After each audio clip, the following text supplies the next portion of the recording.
Apoya nono nyaka koro chuno mondo wamak break office mar Victory Farm wagoye mbaka gi jolony to kod jo manosidho kata yanga kambi maduong' mar Victory Farm migosi Sisa Asiyo. Machiegni ahinya wantiere Victoria Farm and achiel kuom jalony modago go mbaka kawuono en ng'at ma thothne ibiro thoro neno gi sura. Isenene kamoro, isewinjo king'e, but abo miyo thuolo mondo mi ofulre en owuon. Machiegni. Erokamano. Kuom nyingi iluonge ni ng'a? Nyinga Sisa Asiyo. An a Chief Partnerships Officer Victory Farms. Nying mana Asiyo ni samoro ka ng'ato winjo to weche moko dhi mathoth dobed mwang'eni koso mok mwang'eni. Mana mung'eni ane chogo mar mama Phoebe Asiyo. Achiel kuom penjo maduong' mago mondo mi ang'e. Ang'o mino yiero kaendi kaka kar keto Victory Farm? Kaendi pige ler mano mokwongo. Kendo mar ariyo community manika norwakowa gi chuny maler. Koro mage gimomiyo ne wayiero ka. Pek moro nitie samoro community nyalo rwaki to moko bende kelo weche moko mopogore opogore. Ywaruok moro ne bedie to nudil godo nade? Ywaruok to nyaka bede kata e odi wuon kidak gi dhako to nyaka ubed gi ywaruok moko matindo tindo. Mago osebede. To wasebedo gi winjruok maber ma sani wadak maber. Erokamano ahinya. Kisungu luongo ni profitability. Wagombo mondo mi ng'ama neno TV ong'e ni to ere kaka mae osekelo ohala ne wan to kod un. Mwandu nie gimiluongo ni fish farming, gima watimo ni. Profitability miwachono nitie. En mana ni pidho rech ok en gima itime guesswork. Rech kipidho nitie science, kendo nitie methods, kendo nitie system. Kinyalo luwo science gi system gi method to ibo bedo gi yuto maber. Erokamano. Nitie seche moko nwago kodi mbaka. Wan kaka oganda Luo kidhi Kericho to ng'egi gi chai. Kidonjo area moro Akamba to nitie ong'egi kata gi weche mag pith mag gwen. Kidonjo kaka jowa ma bende joluya bende ong'egi gwen. Wan kaka joluo ong'ewa gi rech. Bende rech ni konyowa? Rech to pod ok konyowa kaka onego konyowa. Nikech rech miluongo ni wild catch, lupo machon mane kwerewa ong'eyo. Rech no tinde onge nam. Ka idwaro yudo rech minyalo tere chiro, minyalo loko go ohala maber, to nyaka koro ipidh rech. Mane kuma ohala mar rech dhiye. To nambwa ni pok watiyo kode maber moromo. Kendo e chunya dagomb ni jowa odonje ohala ni mondo walok kaka wadak kendo wabed gi chiemo e mesa. Igni 10 koa sani un kaka Victory Farm komiu thuolo. Community ni kanye to un kanye? Miwa pichano wane. Ka wanyalo puonjore pidho rech. Ka wanyalo bedo gi riwruok kaka jok madwa loko ohala mondo wane kaka wambe kaka jokanyanam wanyalo bedo gi kembi mang'eny machal kama, to wabo loko kaka ngima wachal. Wabo bedo gi gimiluongo ni food and nutrition security. To molo kanyo, wabiro bedo gi pesa e mfuko. Gimoro ka gimoro mitimo nyaka bed gi berne gi rachne. So kang'e ni challenges mu face kaka koro kambi mag Victory Farms chalo nade? Challenges to ng'eny. Ma iye tek ahinya to en feeds, chiemb rech. Yudo chiemb rech ma quality ne ber, ma quality ne consistent. Aeto bech chiemb rech ni be ni malo kabisa. Challenge machielo ma face en kuo. Ji odenyo. Koro ka gineno ka wan gi cages moting'o rech 1,100, gitemo ga seche moko mondo gidonj kanyo gikaw. To mano tok tabia maber, but it happens. Mago really are the primary challenges manitie. To the other challenge mang'eni nyalo bede en mana ni ka ng'ato dwa donjo ohala ni to ok osome, nyaka wasom.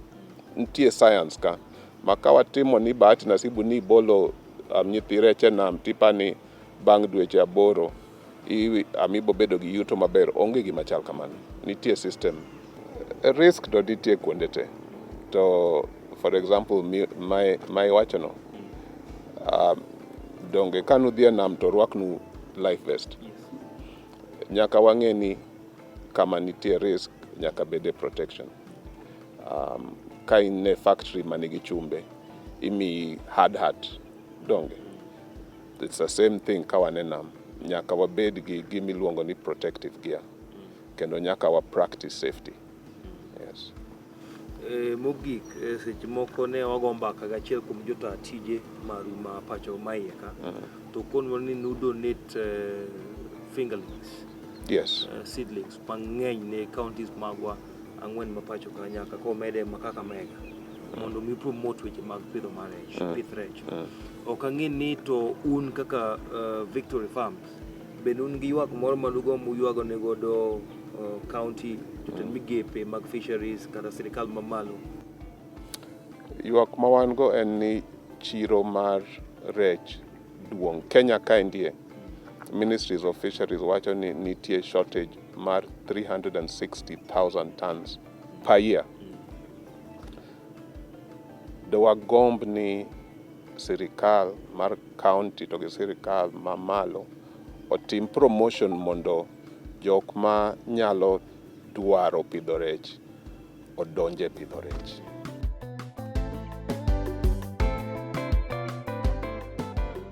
Wan kaka Victory Farm sani wachiegni chopo tan 10,000 e higa. To gima orem en tan 360,000 360,000 tons e gima orem. Tek mondo waldin gapno. Nyiso ni gino ok nyalre. No, nyalore, but wan kaka Victory Farms ok wanyal. Dwarore ni warwak jok mang'eny manyalo timo gik ma Victory Farms timo. Yes. Weche mag CSR kwa ng'eyo ni to bende kech kamano wantiere kacho nyiswa ni tiyo kaka donate fingerlings and seedlings to counties kaka Homa Bay, Migori. Bentie gik moko kendo mutimo ne community kama okete kambi mar Victory Farm. Ng'eny. Toke ka nitie school miluongo ni St. Joseph's Mukiundu. Ne watimo full renovation. Wamiyo gi school uniforms.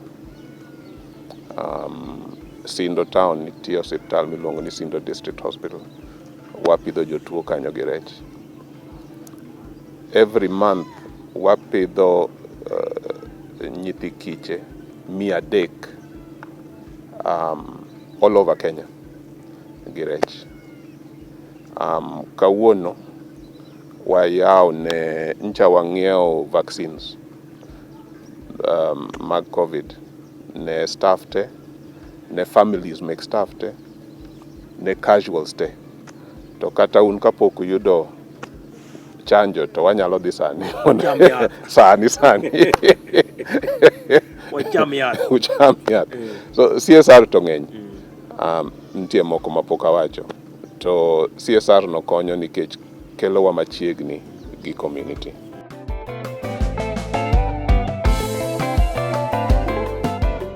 Wasetieko wechewa mag nam kendo achiel kachiel wadawuok ka kwadhi go mbaka gi joma dho ngere luongo ni outgrowers ma iluongo ni jaduong' Alex. An mara giluongo ni Alex Ojwang', awuod Mugwala Pitalis. Ija gweng'ni. Aja kak Singrika. Ere kaka Victory Farm oseloko ngimani kapok watimo gimoro amora? Kaka oseloko ngimana e seche manodonjo ka no ong'iewo lope. To an nadhi aneno ka ng'iyo lono naneno ka ok en gima nyalo konyo ngimana nyaka chieng'. Koro bang'e kane oseng'iewo lope an adhi achako adhi kuome mos to atudore kopogore gi ng'iewo lo. Ere kaka onyalo loko ngimawa nikech ji te ne ok nyal uso lopegi. Koro nowacho ni nitiere program en godo mang'eny, achiel kuom gima onyalo chako en outgrowing program. Koro outgrowing no ema koro nwatimo mar pond, agolo lopa to kunyo pond, okete rech. Koro gima gino osekonyago maduong' ni auso ne tong' dwe ka dwe e kilo mar siling' 1,000 kuom kilo ka kilo. Koro fish pond ene mokunyo to ka rech okete. Fish pond ene mokunyo, garama te motimore ka en mare, en mar Victory Farm. E dwe inyalo golo tong' kilo adi? E dwe agolo chakre kilo, opogore chakre kilo 2 katin nyaka kilo 8. Yeah. To weche mag pith mag aneno nyanya ni chien kanyo. Wiya wil e dwe.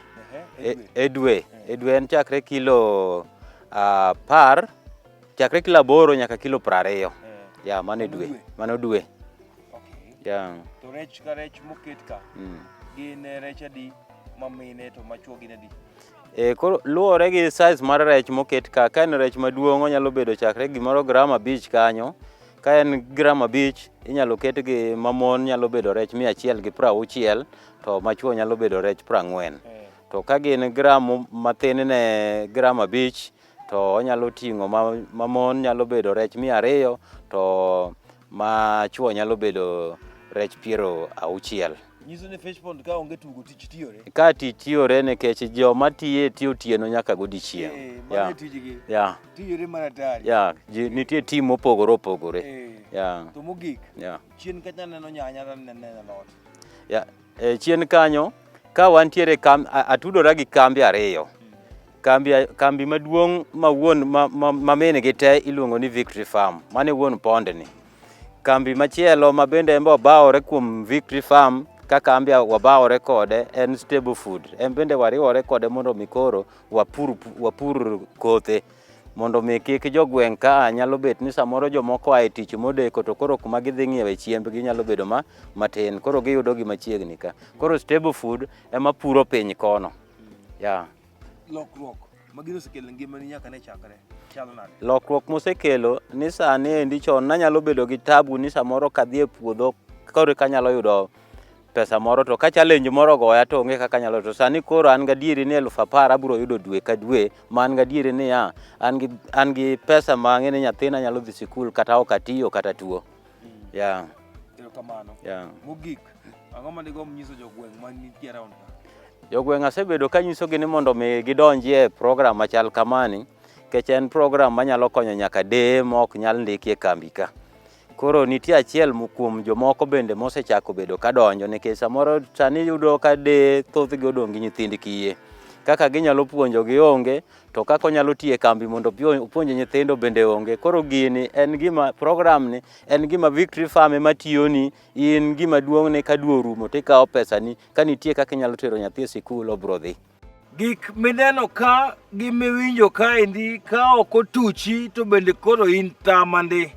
Wadonjo nyaka e pi waneno kaka iketo rech chakre dongo margi kaka ipogogi ma wawuok oko mwaneno nyaka kaka inyuolo tong'. Kokalo kuom nyuolo tong' kende ichuli misara. Ma en lokruok maduong' ne ogandawa. Omiyo gima duong' mwang'ere godo kaka pith mar rech nyaka wami nengo kod tiende. Nyinga na Mbuta sirikal masira nyaka chieng' machielo wanere kendo. Bye bye.